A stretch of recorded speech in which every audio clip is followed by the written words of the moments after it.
Olá, galerinha do sexto ano, sejam bem-vindos a mais uma aula de inglês do professor Paulo, uma boa semana.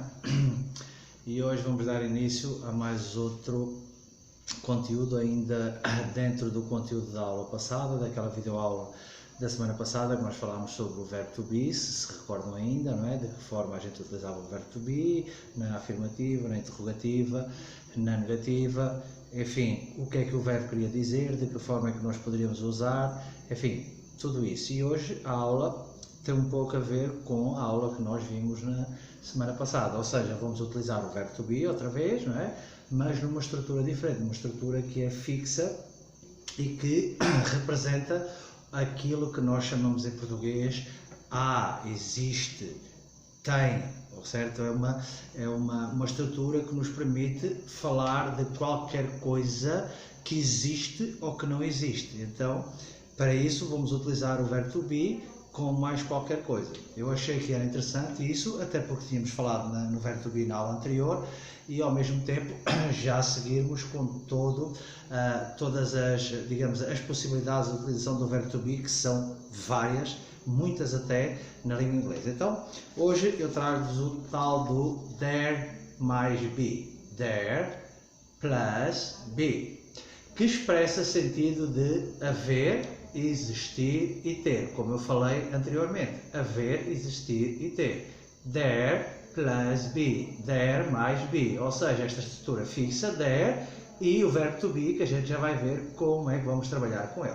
Então já sabemos, there, be, expressa sentido de haver, de existir e de ter. Então vamos lá ver como isso funciona na prática.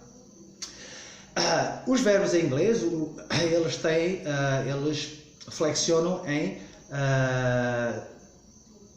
em quantidade, ou seja, eu tenho singular e tenho plural. Então aqui eu vou ter exatamente a mesma coisa.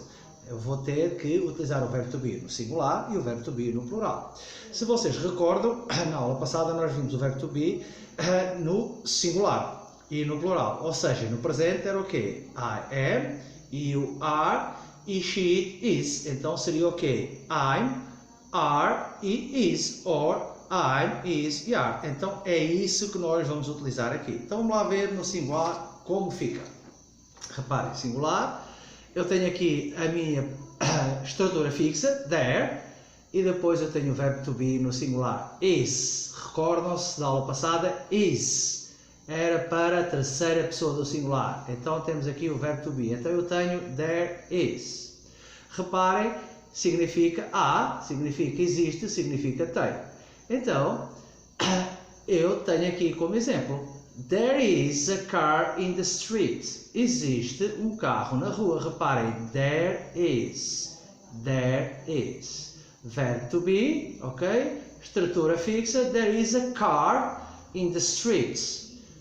Existe um carro na rua. Então esta é a estrutura fixa para há, existe e tem no singular, utilizando o there mais o verbo to be, is, ok? Vejamos agora como fica no plural. Se eu tenho is para o singular, e vocês agora já sabem, eu tenho are para o plural. Então eu vou deixar de utilizar o is, que é para o singular, para usar o are.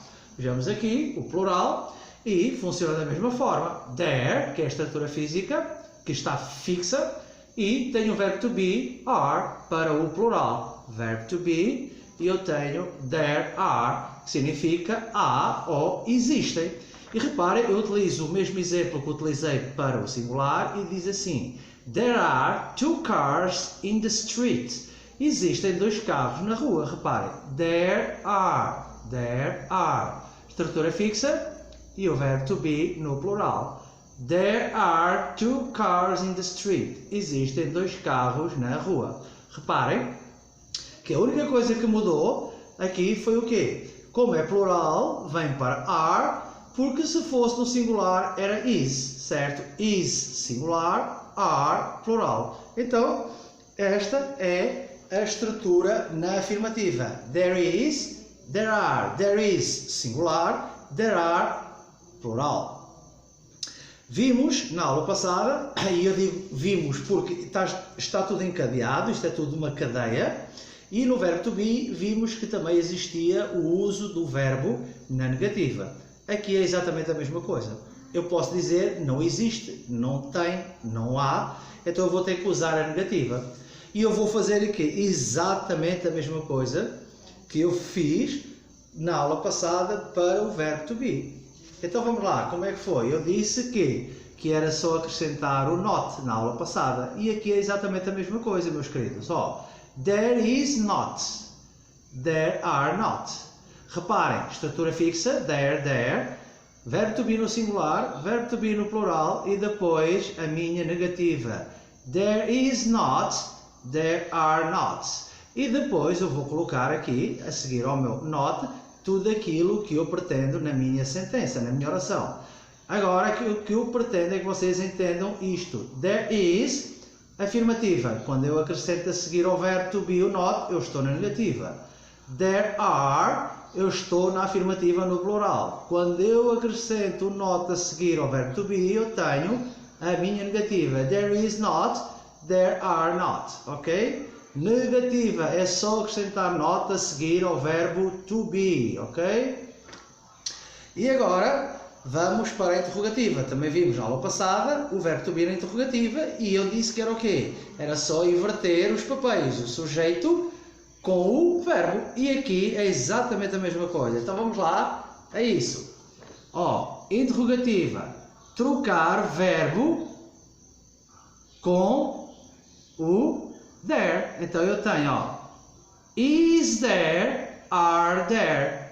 Ou seja, primeiro vem o verbo to be e depois vem o there. Vocês repararam que na afirmativa vem primeiro o there e depois vem o is e o are, o verbo to be.